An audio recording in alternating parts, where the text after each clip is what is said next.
నమస్తే, welcome to our channel. నేను ప్రియాంకరావు.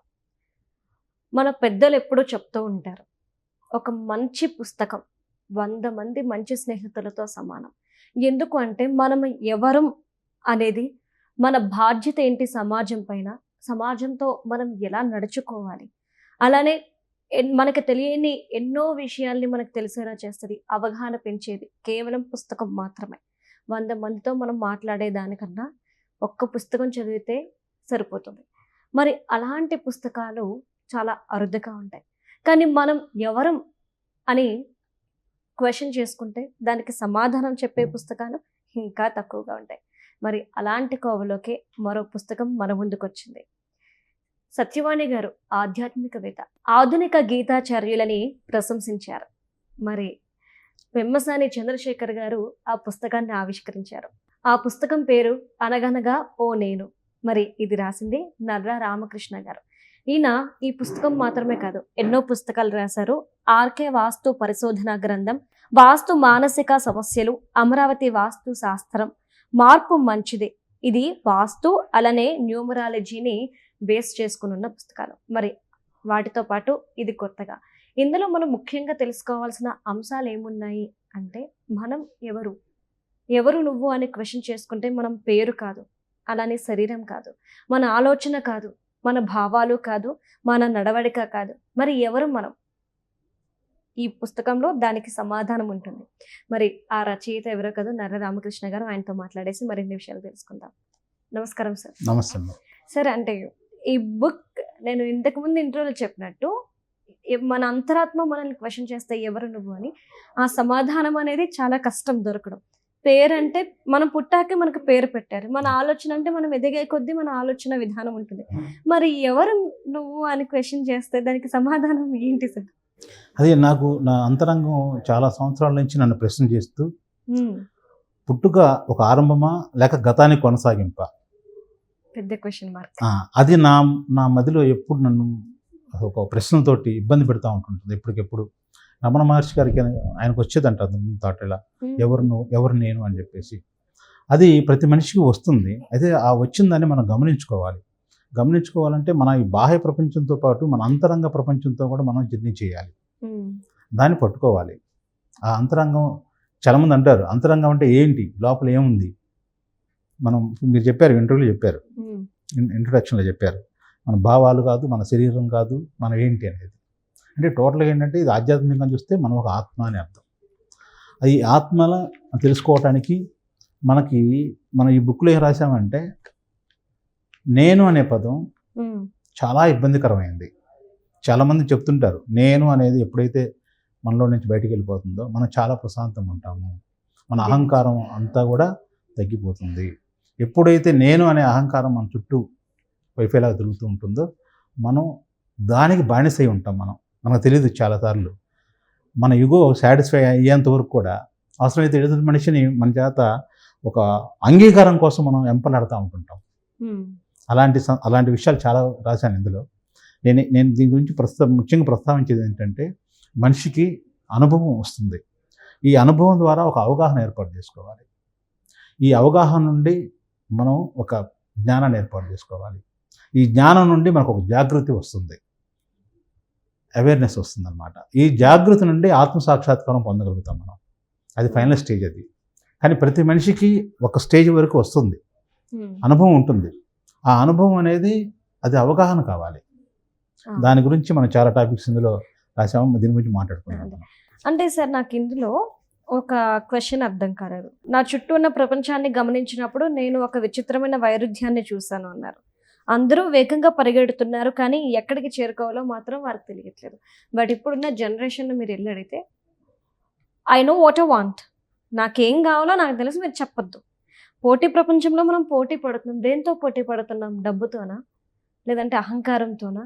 దేంతో పోటీ పడుతున్నాం? మనకెందుకు అంటే, మీరు ఇక్కడ ఎందుకు ఏం చేరుకోవాలో మాత్రం వాళ్ళకి తెలియదు అని రాశారు కదా, ఎందుకు ఆ లైన్? అంటే చాలామందికి డబ్బు ఉంది, సౌకర్యాలు ఉన్నాయి, ప్రశాంతత లేదు. అసలు ఏంటి, నేనేంటి, అసలు నా కోసం నేను ఎంత సమయం కేటాయించుకుంటున్నాను? ప్రతిరోజు మనకి టైం, మనం వర్క్ చేసిన తర్వాత మన ఫ్రెండ్స్, మన కుటుంబం, మనం వాటికి టైం కేటాయిస్తున్నాం. కానీ నువ్వు టైం కేటాయించుకోవాలి ఇక్కడ. ఎందుకంటే అన్నిటికంటే కూడా ముఖ్యమైన వ్యక్తి నీకు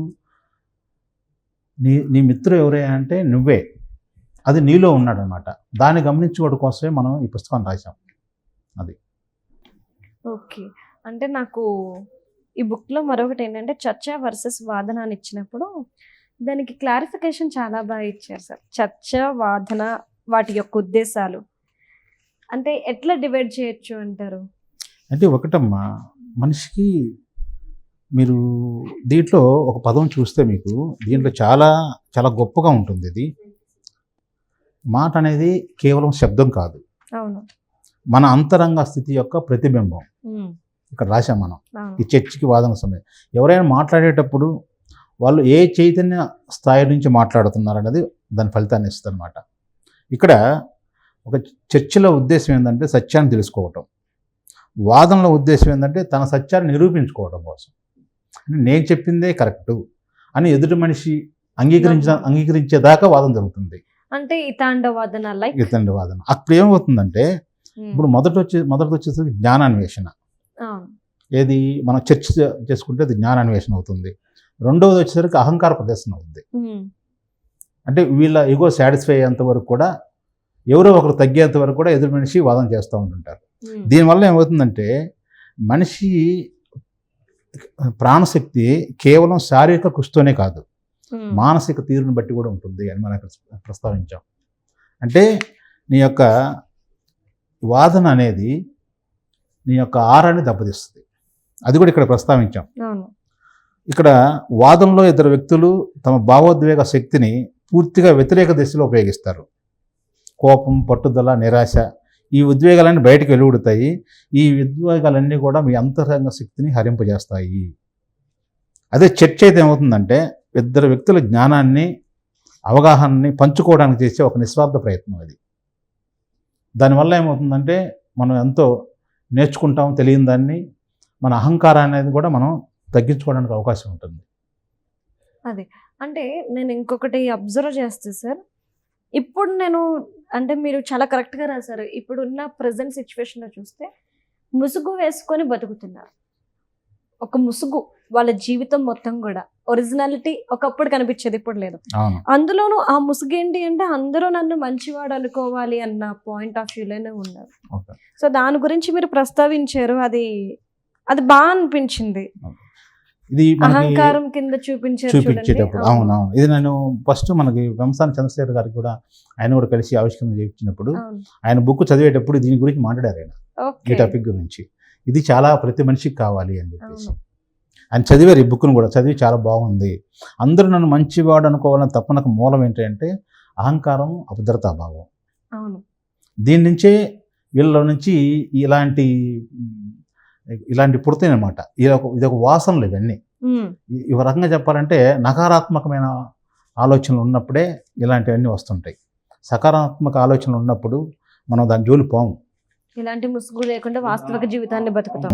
ఇక్కడ మనకి ఇతరులు ఎంత ప్రశంసించినా ఆ ప్రశంస కేవలం తాత్కాలిక ఉపశమనాన్ని ఇస్తుంది మనం రాసాం. ఎందుకంటే వారి తృప్తి యొక్క ఆధారం బయట ఉంటుంది. ఇతరుల దృష్టి ఎప్పుడు కూడా కొద్దిగా మారగానే వీళ్ళు మళ్ళీ అశాంతికి లోనైపోతారు. అంటే ఏంటి, ఎన్ని రోజులని వాళ్ళు ప్రశంసిస్తూ ఉంటారు, దానికోసం మనం ఆరాటపడుతూ ఒక భిక్షగాళ్ళలాగా, మన ప్రశంసలు అడుక్కునే భిక్షగాళ్ళలాగా తయారైపోతాం. కాబట్టి ఈ ప్రపంచంలో ఎవరినే మంచివాడు అన్నారు. కొద్ది రోజులు మంచివాడు అంటారు. తర్వాత ఆ మనిషితోటి స్నేహం చేసే కొంది మనిషిని డెప్త్గా మన పరిశీలన చేస్తే అంటే మనిషి చాలా అసహ్యం వేస్తాడంట. డెప్త్గా మనం కనుక ఒక మనిషిని పరిశీలన చేస్తే, అందుకని ఏది తెలుసుకోవద్దు, నిన్ను నువ్వు తెలుసుకో చాలు. నిన్ను నువ్వు తెలుసుకుంటే నీ గురించి ఈ ప్రపంచం ఏమనుకున్నా, ఎలా ఉన్నా, నీ గురించి నువ్వు తెలుసుకున్నప్పుడు మాత్రం చాలా ప్రశాంతంగా ఉంటావు. ప్రపంచాన్ని తెలుసుకోవాల్సిన అవసరం లేదు నీ గురించి నువ్వు తెలుసుకుంటే. ఎందుకంటే మనందరం కూడా ఒక ఆత్మలోనే ఒక ప్రతిబింబాలమే, అందరం సేమ్, ప్రతి మనిషి సేమ్. కాకపోతే ఏంటంటే మనం పెరిగిన వాతావరణం, మన కుటుంబ పరిస్థితులు, ఇవన్నీ మనల్ని నడిపిస్తుంటాయి అన్నమాట. అట్లా దాన్ని బేస్ చేసుకొని మనం చెప్పింది అంతా. దీంట్లో మనిషికి మనం ఒక అంతర్లీనంగా మనం ఎప్పుడైతే మనం మంచి జ్ఞానాన్ని సంపాదించి బయటకు వచ్చిన తర్వాత సమాజం విసిరే సవాళ్ళని మనం ఎదుర్కోవాల్సి వస్తుంది. ఆ సమాజం విసిరే సవాళ్ళు ఏమేంటి అంటే ఇవి, అందులో మంచివాడు అనుకోండి తప్పని ఒకటి, ఆ తపనలో మనం ఏం చేస్తామో తప్పన ఏం మనకే చేస్తాం తెలియదు. చేయదు. ప్లస్ అపార్థాలను మనం చాలామంది అపార్థం చేసుకుంటూ ఉంటారు. వాటన్నింటిని కూడా మనం ఎలా అధిగమించాలి. రైట్. ప్లస్ ఇంకోటి ఏంటంటే అన్నిటికన్నా ముఖ్యమైనది, చాలామంది ఈ క్షణంలో జీవించలేకపోవటం వల్లనే చాలా అశాంతికి గురవుతున్నారు. ఎందుకంటే ఈ క్షణాన్ని నువ్వు ఆస్వాదించలేని వాడు ఏ క్షణాన్ని అది ఆస్వాదించలేవు. భగవంతుడు అనేవాడు ఇప్పుడే ఉంటాడు, నిన్న లేడు రేపు రాడు. ఈ క్షణము ఇక్కడే ఉన్నాడు, నీతో పాటు ఉన్నాడు. అదే సార్, నాకు ఇంకొకటి, స్వేచ్ఛ, నిశ్శబ్దంలో విరిసిన ఆత్మ. అంటే ప్రజెంట్ ఉన్న జనరేషన్ కానివ్వండి, సిచ్యువేషన్స్ని కానివ్వండి, ఈ స్వేచ్ఛ అనే పదాన్ని మనం మర్చిపోతున్నాం. కానీ ఆ స్వేచ్ఛ అనే పదం వెనక మనం చేస్తుంది వేరు, మనల్ని మనం కోల్పోతున్నాము అని నా ఇన్నర్ ఫీలింగ్. బట్ మీరు రాసింది అయితే ఇంకా స్వేచ్ఛ అనేది ప్రయత్నం ముగిసిన చోట మొదలయ్యే శాంతి. అంటే చూడండి ఎలా ఉంది అది, మీకు అది ఎలా ఉంది అది? స్వేచ్ఛ అనేది ఒక భావన కాదు, అది ఒక స్థితి. అక్కడ చేయాలి అనే ఒత్తిడి ఉండదు, కావాలి అనే ఆశ లేదు, వదలాలి అనే ప్రయత్నం కూడా లేదు. స్వేచ్ఛ అనేది ప్రయత్నం ముగిసిన చోట మొదలయ్యే శాంతి. ఒక ప్రయత్నం చేసేటప్పుడు ఆ ప్రయత్నం సఫలీకృతం అయ్యేంత వరకు కూడా నీకు శాంతి ఉండదు. అందుకని ఇక్కడ ఏం రాశానంటే స్వేచ్ఛ అనేది ప్రయత్నం ముగిసిన చోట మొదలయ్యే శాంతి. అప్పుడు స్వేచ్ఛ దొరుకుతుంది అక్కడ. మనం ఇక్కడ ఏం రాసామంటే స్వేచ్ఛ అనేది ఒక భావన కాదు, ఒక స్థితి అని చెప్పాం ఇక్కడ. కానీ ఇప్పుడున్న జనరేషన్కి స్వేచ్ఛ అంటే వాళ్ళ నచ్చింది చేయడం అని చెప్పి అనుకుంటారు. ఆ నచ్చింది చేయడం వాళ్ళ భవిష్యత్తుని నిలబెట్టుకోవడం కోసమో, బంగారు భవిష్యత్తుగా మార్చుకోవడం కోసం అయితే పర్లేదు. చిన్న చిన్న వాటిల్లో స్వేచ్ఛ అనే భావనలోకి వచ్చేస్తున్నారు. బట్ ఐ థింక్ ఇప్పుడున్న వాళ్ళకి దాని మీనింగ్ సరిగ్గా తెలియదు అని. మీ ఒపీనియన్ ఏంటి సార్? అంటే ఒకటమ్మా, స్వేచ్ఛ అనేది చాలామంది అనుకుంటారు నాకు బయట అడ్డంకులు ఉన్నాయి, ఆ అడ్డంకులు తొలగిపోవాలి స్వేచ్ఛ అనుకుంటారు. నేను చెప్పేది ఏంటంటే బయట అడ్డంకులు కాదు, లోపల నిన్ను నువ్వు అడ్డుకోవటం ఆపినప్పుడు నువ్వు స్వేచ్ఛ వస్తుంది నీలో. అదే నేను చెప్పింది. నిన్ను నువ్వు అడ్డుకోవటం ఆపుతున్నావు. ఎందుకు ఆపుతున్నావు అంటే నిన్ను నువ్వు గమనించలేక చుట్టుపక్కల ఉన్న మనుషులు, చుట్టుపక్కల ఉన్న అభిప్రాయాలు, వాటికి విలువ ఇచ్చి వాళ్ళు ఏమనుకుంటారనే ఉద్దేశంతో వాళ్ళ అభిప్రాయాలతో నువ్వు ఏకీభవించి గౌరవించి నిన్ను నువ్వు అగౌరవపరుచుకుంటున్నావు అక్కడ. అప్పుడు నీకు స్వేచ్ఛ లేకుండా పోతుంది అక్కడ. అది అంటే ఇది ఒక్కొక్క లైన్ ఏంటంటే చాలా డెప్త్గా కూర్చొని ఒక 3 months, ఒక 100 days నేను ప్రతిరోజు 10 నుంచి 10 గంటలు వర్క్ చేసి ప్రతి మాట రాసేటప్పుడు చాలా డెప్త్గా రాద్దాం అనుకున్నా రాశాను. ఇక్కడ రాశాను చూడండి. నిశ్శబ్దం మనలో విరిసినప్పుడు అది ఒక ముగింపు కాదు, ఆరంభం. నిశ్శబ్దంలో మనం మాటలతో మాట్లాడాం, మనమే మనలోని చైతన్యాన్ని స్పృశిస్తాం. మనసు ప్రశ్నించడాన్ని ఆపిన క్షణంలో ఆత్మ జవాబు ఇవ్వడం ప్రారంభిస్తుంది. అంటే మనం కూర్చొని, అది మెడిటేషన్ కావచ్చు, ఏకాంతం కావచ్చు, నీకు నువ్వు సమయాన్ని కేటాయించుకొని నిన్ను నువ్వు సంస్కరించుకోవటానికి ఒక గొప్ప అవకాశం అది. కనీసం రోజుకి ఒక 3 times, ఒక్కొక్క టైం ఒక్కొక్కసారి 5 నిమిషాలు 15 నిమిషాలు నీకు నువ్వు కేటాయించుకుంటే చాలా చాలా మన ఆత్మ ప్రకాశిస్తూ ఉంటుంటుంది, ఆ వెలుగు మన ముఖంలో కనిపిస్తూ ఉంటుంది. అంటే ఇంకొకటి నాకు అర్థం కంది, బంధం అనగానే చాలా విలువైనదిగా మనం భావిస్తూ ఉంటాము.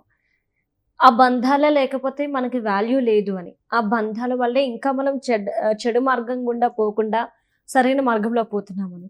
బట్ మీరు ఇక్కడ రాసింది బంధం అనేది మనసు నిర్మించిన కారాగారం, మనకు అది బంగారు తలుపులా కనిపిస్తుంది, కానీ తలుపులు మన చేతిలో ఉండవు. అది నాకు అంటే ఎందుకు కారాగారం అన్నారు బంధాలని? ఆ బంధాలే లేకపోతే ఇప్పుడు మన ఇండియన్ కల్చర్కి వాల్యూ లేదు కదా. ఇక్కడ ఏమవుతుందంటే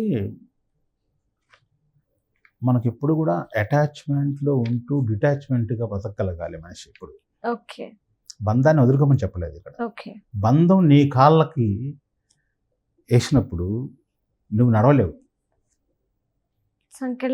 సంఖ్యలుగా మారకూడదు. అది ఏదైనా కావచ్చు. ఒక తల్లిదండ్రుల మధ్య, తల్లిదండ్రులకి పిల్లలు ఉండేదాని విషయంలో కానీ, లేదా ఒక ఆపోజిట్ సెక్స్, ఒక జెంటు ఆ. లేడీ మధ్యలో ఉన్నది కానీ అది ప్రేమ కావచ్చు, లేదా ఫ్రెండ్షిప్ కావచ్చు. ఈ బంధం మనిషిని చాలా ఇబ్బంది పెడుతుంది. వాళ్ళు ఏమనుకుంటున్నారో వీళ్ళు ఏమనుకుంటున్నారో దానికోసం మనల్ని మనం కోల్పోతూ ఉంటుంటాం. అందుకని బంధాన్ని నేను వదులుకోమని చెప్పట్లేదు. అది ఒక అనుబంధంగా ఉండాలి కానీ ఆ బంధం మనకి ఇబ్బందికరంగా మారకూడదు.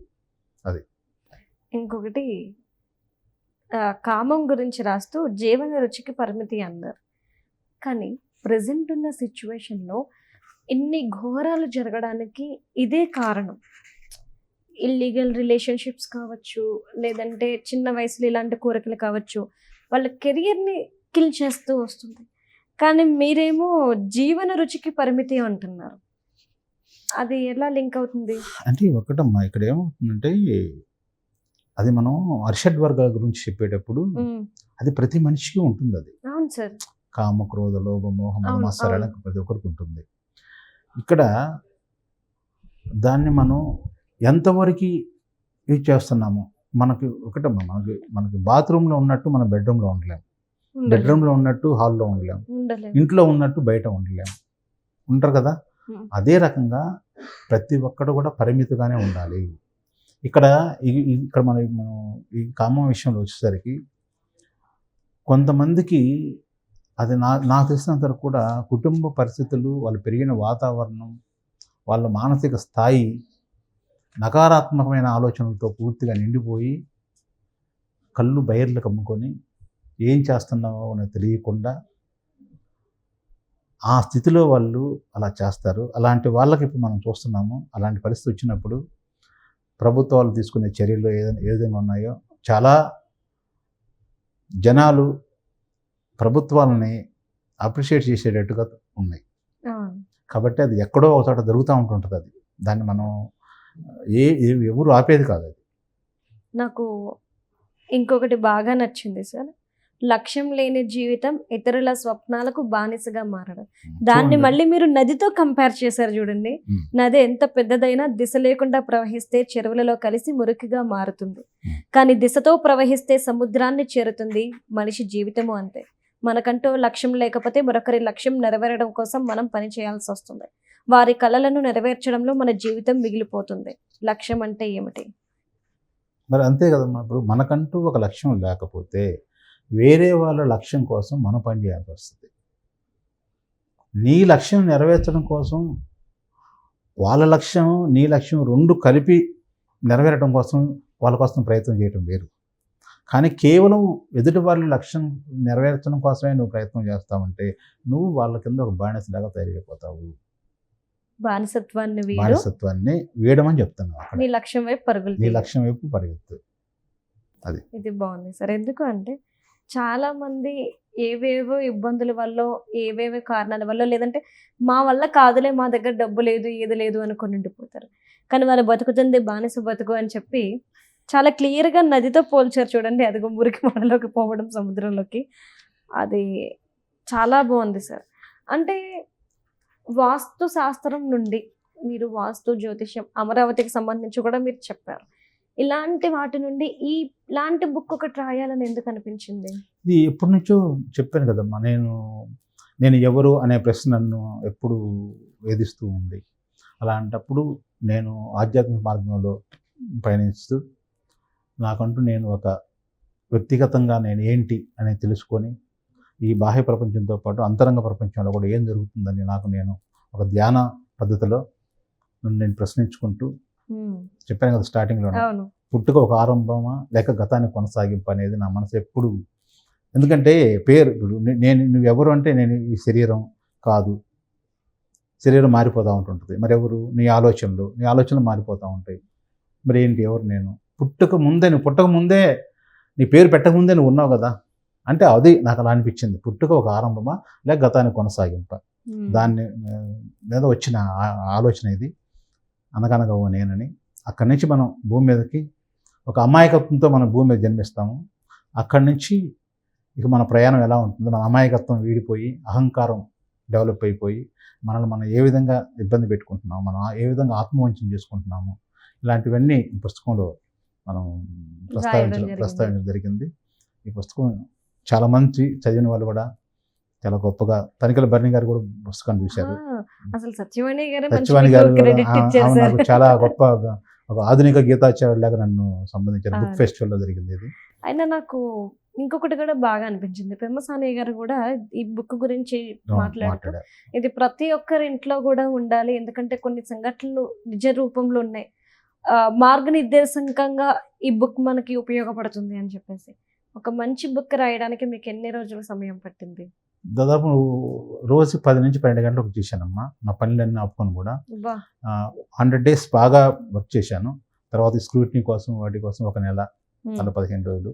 అయితే ఈ పుస్తకం నుంచి బయటికి వెళ్ళేటప్పుడు ఎప్పుడైతే ఆఖరి పేజీలో చివరి చుక్క పెట్టానో నాకు చాలా బాధ వేసింది. ఎందుకు? ఒక కూతుర్ని అత్తారింటికి పంపించేటప్పుడు తండ్రి ఎలా బాధపడతాడో, ఈ పుస్తకంతో ఎన్ని రోజులు నేను చేసిన స్నేహాన్ని, ఈ పుస్తకంతో నాకున్న బంధాన్ని ఇక్కడి నుంచి ఈ పుస్తకం నాకు అత్యంతరంలోకి వెళ్ళిపోతుంది, ఇది నాది కాదు అనే ఒక ఇక్కడ నుండి అందరిది. ఆ పుస్తకంతో అంత జర్నీ చేశాను, అంత ఎంజాయ్ అదే. చేశాను. అంత నేను ఒక రకంగా పూర్తిగా ధ్యాన స్థితిలోకి వెళ్ళిపోయాను పుస్తకం రాసేటప్పుడు. నా అంతరంగం నా చేత రాయించింది పుస్తకాన్ని. కాబట్టి దీన్ని బయటికి వెళ్ళేటప్పుడు ఆ బాధ వేసింది. కానీ బయటికి వెళ్ళాల్సింది ఏదో ఒక రోజు. ఈ పుస్తకం నాది కాదు, మీ అందరిది. అందరికీ నాకు ఏ స్వార్థంతో నేను రాసింది కాదు ఇది. ఈ పుస్తకం ద్వారా చాలా చాలా మంచి ఆమె చెప్తారు సత్యవాణి గారు, ప్రతి ఇంట్లో ఉండాల్సిన పుస్తకం. అవును. కాలేజ్ స్టూడెంట్స్ దగ్గర నుంచి పెద్దవాళ్ళ వరకు అందరూ కూడా చదవాల్సిన పుస్తకం అని చెప్పేసి ఆమె చెప్పారు. ఈ పుస్తకాన్ని అందరూ ఇంట్లో ఉండి చదవాలని నేను కోరుకుంటున్నాను. అది రైట్. అనగనగా ఓ నేను జీవితం జాగృతిలో అంటే ఈ బుక్ ప్రతి ఒక్కరికి చాలా ముఖ్యం. మనం ఎవరు అని ప్రశ్న వేసుకున్నప్పుడే మనకి మనం ఏంటో తెలుస్తుంది, మన శక్తి ఏంటో తెలుస్తుంది, మన లక్ష్యం ఏంటో తెలుస్తుంది. ఆ ప్రశ్న మనల్ని మనం వేసుకోనంత వరకు మన గురించి మనకి ఏమీ తెలియదు, మనకే కాదు ఇతరులకు కూడా. మరి ఆ ప్రశ్నకి సరైన సమాధానం కావాలి అంటే ఈ బుక్ చదివితే కంపల్సరిగా ఎక్కడొక్కడ మీరు ఇందులో అటాచ్ అవుతారు, అక్కడ మీకు సమాధానం అనేది దొరుకుతుంది. మరి వీలైనంత త్వరగా ఈ బుక్ అందరూ తెచ్చుకోండి, అందరూ కూడా ఒక్కసారైనా చదవండి. Thank you so much sir.